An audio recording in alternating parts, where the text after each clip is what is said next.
जमीन पर जंग होने की वजह से जमीन पूरी तरह तबाह हो गई थी, इसलिए कुछ लोगों को चांद पर भेजा गया ताकि वहां पर जाकर वो लोग बाकी के इंसानों के लिए कॉलोनीज बना सके। और जब ये सारा काम हो गया, जिसके बाद इंसान जमीन को छोड़कर चांद पर जाकर रहने लगे। लेकिन चांद पर रहना इतना आसान नहीं था, क्योंकि वहाँ पर मेटियोर का तूफान आया करता था, तो इसीलिए इन्हें ये सारे फैसले बदलने पड़े। जिसके बाद इंसान ने चांद पर माइनिंग करना शुरू किया ताकि वो चांद पर जिंदगी गुजारने के आसान हल ढूंढ सके। तो बहुत से लोगों को माइनिंग के लिए रखा गया, जिन्हें माइनर्स कहा गया। और साथ ही यह असूल भी बनाया गया कि ये माइनर अपनी फैमिली के साथ ही चांद पर रहेंगे। अब हमें माइनर्स के बच्चे दिखाए जाते हैं जो कि इसी जगह यानी कि चांद पर पैदा हुए थे। वो सभी मिलकर स्पेस रोवर यानी कि जो गाड़ी चांद पर चल सकती थी उसे चुराने की कोशिश कर रहे थे। तभी वहाँ पर कोई आता है, जिससे डरकर सभी छुप गए थे। इन्हीं में एक बच्चा जिसका नाम कैलिब होता है, उसके हाथ में एक कैप्सूल था। उसके डैड भी एक माइनर थे जो कि काम करने के दौरान मारे गए। कैलिब को 3 दिन बाद ओमेगा पर भेजने का फैसला किया जाता है, जहाँ पर उसे किसी दूसरी फैमिली को गोद दे दिया जाएगा, जहाँ पर जिंदगी हर तरह से खुशहाल है। लोग बहुत मजे से जिंदगी गुजारते हैं। यहीं पर हमें ये बताया जाता है कि चांद पर से ओमेगा पर जाने के लिए तकरीबन 75 साल लगते हैं, जिसके दौरान सफर करने वाला इंसान क्रायो स्लीप एक चैम्बर में रहता है, जिससे उस इंसान की उम्र नहीं बढ़ती। जब वो चांद से ओमेगा पर पहुंचता है तो वो उतने ही साल का होता है। कैलिब इस बात को जानता था,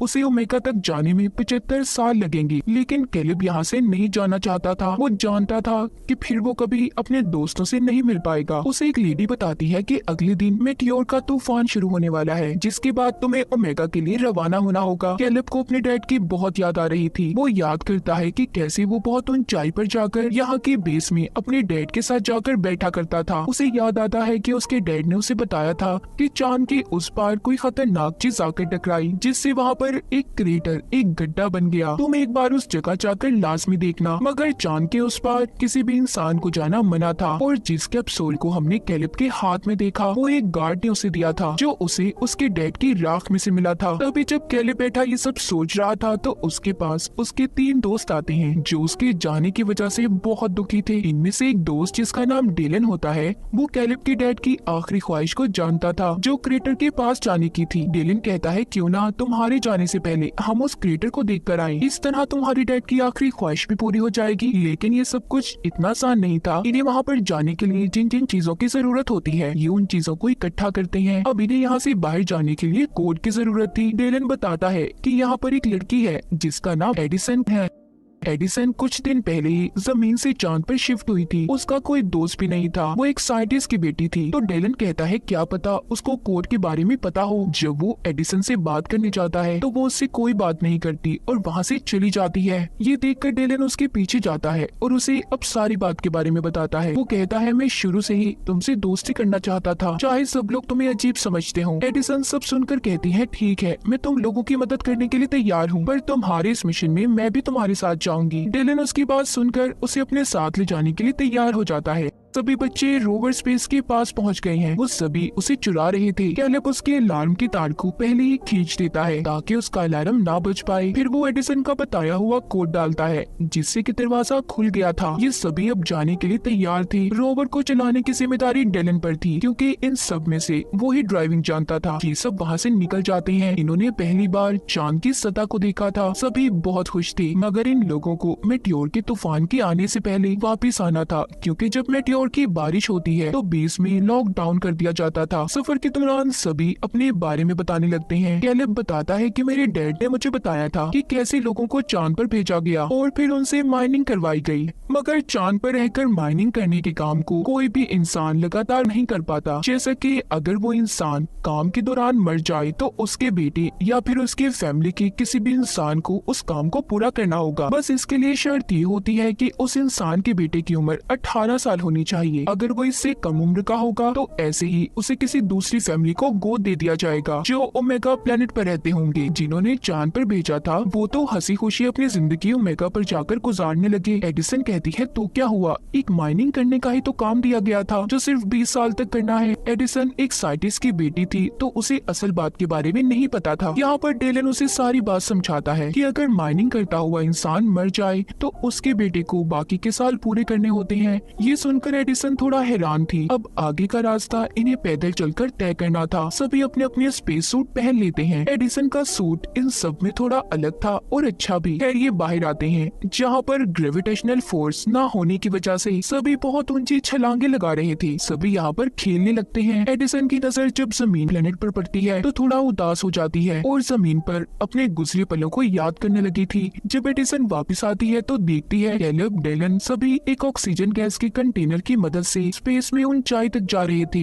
इन्होंने खुद को रोवर के साथ रस्सी से बांधा हुआ था ताकि ये स्पेस खला में दूर तक न जा पाए। एडिसन ये देखकर कहती है ये खतरनाक हो सकता है, ऐसा मत करो, मगर उसकी कोई बात भी नहीं सुनता। जब ये सब कुछ कैलेब का एक छोटा दोस्त करने लगता है तो झटका लगने की वजह से उसकी रस्सी टूट गई थी, जिस वजह से वो स्पेस खला में दूर चला गया था। ये सब देखकर कैलेब और उसके बाकी के दोस्त ऑक्सीजन सिलेंडर लेकर उसे बचाने की कोशिश करते हैं। सबने मुश्किल से अपने दोस्त को बचा लिया था, मगर इन सब में उनकी बहुत सारी ऑक्सीजन खत्म हो गई थी। इनके पास इतनी भी ऑक्सीजन नहीं बची थी कि ये क्रेटर तक पहुंच पाते। सब बुरी तरह से फंस चुके थे। तभी कैलेब को याद आता है कि उसके एक दोस्त ने बताया था कि इधर ही कहीं पर एक आउटपोस्ट है, क्या पता इन्हें उधर जाकर ऑक्सीजन मिल जाए। ये बात सुनकर कैलेब का दोस्त बोलता है कि मैं वहाँ पर नहीं जाऊंगा क्योंकि मेरे भाई ने मुझे बताया था कि उधर भूत रहते हैं। ये बात सुनकर डेलन उसका मजाक बनाने लगता है और इसी बात पर दोनों की आपस में लड़ाई हो गई थी। ये देखकर कैलेब जोर से चिल्लाता है और कहता है क्या जितना वक्त साथ रहने के लिए बचा है तुम ऐसे ही लड़कर उसे बर्बाद कर देना चाहते हो। इस बात को सुनकर दोनों ने दोबारा से दोस्ती कर ली थी। खैर ये उस आउटपोस्ट पर पहुंच जाते हैं जिधर बहुत अंधेरा था। उधर इन्हें इंसानों की परछाइयां भी नजर आती हैं, जिसे देखकर सभी डर गए थे। लाइट्स जलाने पर इन्हें पता चलता है कि वो कोई इंसान नहीं बल्कि पुतले थे और ये कोई आउटपोस्ट नहीं बल्कि एक ऐसे घर का मॉडल था कि अगर इंसान चांद पर रहते तो ऐसे घरों में रहा करते। खैर वहाँ पर इन्हें थोड़ा सा खाना और ऑक्सीजन मिल जाती है। रात भी हो गई थी, इसीलिए सभी तरह रात गुजारने का फैसला करते हैं। डेलन अपने बारे में एडिसन को बताता है कि मेरे डैड मुझे अकेला छोड़कर चले गए। एडिसन भी अपने बारे में बताने लगती है कि मेरे मॉम डैड की डाइवोर्स तलाक हो गई थी, जिसके बाद मेरी मॉम मेरे भाई को लेकर ओमेगा प्लेनेट पर चली गई। मैं बहुत अकेला महसूस करती हूँ। सब लोग सो गए थे मगर कैलेब और एडिसन अभी भी जाग रहे थे। कैलेब एडिसन से बातें करने लगता है।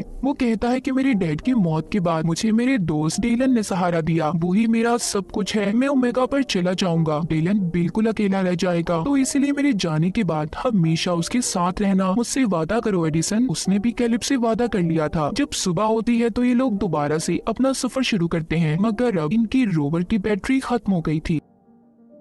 इनके पास ऑक्सीजन की भी कमी थी, तो इन्होंने मेटियोर के तूफान से पहले क्रेटर तक पहुंचना था। ये सब परेशान हो जाते हैं, इसीलिए एडिसन ने सिक्योरिटी अलार्म को बजा दिया था ताकि मेटियोर की बारिश होने से पहले गार्ड्स आकर इन्हें बचा ले। ये सब अब जल्दी से क्रेटर उस गड्ढे तक पहुंच जाते हैं जो दिखने में बहुत बड़ा था। ये सीढ़ियां उतरकर एक अजीब सी जगह पर आ गई थी, जहाँ की दीवार पर एडिसन को एक बटन नजर आता है, जिसको जैसे ही वो दबाती है वहाँ की सारी जगह ऐसे बदल गई थी कि जैसे ही लोग जमीन पर हों। ये सब कुछ असल नहीं था, मगर फिर भी इन्हें सब पसंद आता है। कैलेब यहाँ पर जब एक पत्थर हटाकर देखता है तो उसके नीचे उसे अपने मॉम डैड की राख और उनकी तस्वीर मिलती है। कैलेब ने उस तस्वीर में अपनी मॉम को पहली बार देखा था। वो इस बात को समझ जाता है कि उसके डैड आखिर क्यों चाहते थे कि वो यहाँ पर आए। वो बहुत दुखी था। डेलन उसे कहता है कि अपनी जिंदगी के इस हसीन चांस को क्यों गवा रहे हो। यहाँ पर हर इंसान ये चाहता है कि वो माइनिंग के 20 साल पूरा करने के बाद ओमेगा पर जाएगा, और वो बहुत कम लोग होते हैं। तुम्हारे डैड ने भी तो इसीलिए अपनी जान दे दी। यहाँ पर उसे ये बात पता चलती है कि उसके डैड ने जानबूझकर अपनी जान ली थी ताकि कैलेब को ओमेगा पर भेज दिया जाए, वो एक अच्छी जिंदगी गुजार सके, जिसके बारे में कैलेब के अलावा सब जानते थे। डेलन कहता है कि अपने डैड के गिफ्ट को लेने से इनकार मत करो, उन्होंने अपनी जिंदगी देकर तुम्हें ये तोहफा दिया है। तभी इनकी बातों के दौरान एक दोस्त की तबीयत खराब हो जाती है। ये सभी अब जल्दी से उसे लेकर अपनी रोवर तक पहुंचने की कोशिश करते हैं, मगर तभी मेटियोर का तूफान शुरू हो गया था। सभी खुद को बचाने की कोशिश कर रहे थे। एडिसन भी खुद को बचाते हुए इनसे अलग हो जाती है। वो जब किसी को नजर नहीं आती तो कैलेब और डेलन उसे बचाने जाते हैं। एडिसन के हेलमेट में दरार आ गई थी, इसीलिए वो बेहोश हो जाती है। कैलेब और डेलन एडिसन को बचाकर वापस ले आते हैं, मगर इसी बीच डेलन भी गिर जाता है, लेकिन उसे कैलिब ने बचा लिया था। सभी रोवर के अंदर आ जाती हैं, जिसकी खिड़कियां भी मेटियोर के तूफान की वजह से टूट गई थी। इनके पास ऑक्सीजन भी कम थी, तो इसीलिए ये जिंदा अब नहीं रह सकते थे। सभी उसी रोवर में बैठकर अपनी मौत का इंतजार करने लगते हैं। सब समझ गए थे कि अब वो नहीं बच पाएंगे, मगर इन्हें इस बात की खुशी थी कि सभी साथ मरेंगे। जिसके बाद सभी बेहोश हो गए थे। इस हादसे के बाद हमें कहानी कुछ वक्त आगे की दिखाई जाती है। हमें कैलिब दिखाया जाता है जो ओमेगा पर पहुंच चुका है। मतलब उस हादसे को 75 साल हो चुके थे। कैलिब क्रायो स्लीप में था, मगर अब वो जाग जाता है। चांद पर से ओमेगा पर जाने के लिए तकरीबन 75 साल लगते हैं, जिसके दौरान सफर करने वाला इंसान क्रायो स्लीप एक चैम्बर में रहता है, जिससे उस इंसान की उम्र नहीं बढ़ती। जब वो चांद से ओमेगा पर पहुंचता है तो वो उतने ही साल का होता है। उसे अपने दोस्तों के बारे में जानना था, तभी एक नर्स आकर उसे एक ऑडियो डिवाइस देती है जिसमें उसके दोस्तों के मैसेजेस रिकॉर्ड थे। उसे पता चलता है कि उस दिन इन सभी को बचा लिया गया था। उसके दोस्त अपनी आधी से ज्यादा जिंदगी गुजार चुके हैं। जैसा कि एक दोस्त ने अपनी बेसबॉल टीम शुरू की और दूसरा दोस्त एडमिनिस्ट्रेटर बन गया, तो बाकी वादे के मुताबिक एडिसन ने डेलन से शादी कर ली थी। अपने दोस्तों की जिंदगी के बारे में जानकर, उनकी बढ़ती उम्र की आवाज को सुनकर कैलिब बहुत खुश होता है, मगर अभी भी उसे इस बात का दुख था कि वो अपने दोस्तों के साथ अपनी जिंदगी नहीं गुजार सका। ओमेगा प्लेनेट पर एक फैमिली ने कैलिब को गोद ले लिया था। वो इस माहौल में घुल मिल जाता है। वो यहाँ पर एडिसन के भाई को भी ढूंढता है, जिसके बारे में एडिसन ने बताया था कि वो उसकी मॉम के साथ ओमेगा पर रहता है। कैलिब एडिसन के भाई को उसकी बहन के अच्छे कामों के बारे में बताता है, जिसने चांद पर माइनिंग जैसे असूलों के खिलाफ काम करके उन्हें खत्म करवा दिया था। और इसी के साथ इस फिल्म की कहानी भी यहीं पर खत्म हो जाती है।